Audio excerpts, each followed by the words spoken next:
The Analyze Data feature in Excel uses AI, or artificial intelligence, to provide you with insights and ideas to help make sense of data. So to use this, all you need to do is be using Excel 365.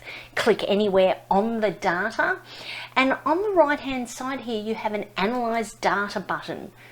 When you click on that, it activates an Analyze Data pane and it offers up some insights. So you can see here it's just giving you a little pivot table, a pivot chart, another type of pivot chart, and a third pivot chart down the bottom here. It also offers up some suggested questions that you might want to ask.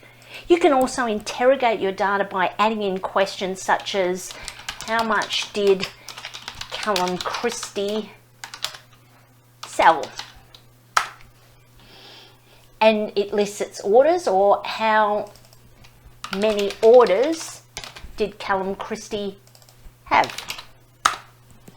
And it's counting the number of rows here. So it gives you different options to be able to analyze your data if you're just not sure what it is you're trying to get out of your data and you want some guidance. That's Analyze Data in Excel 365.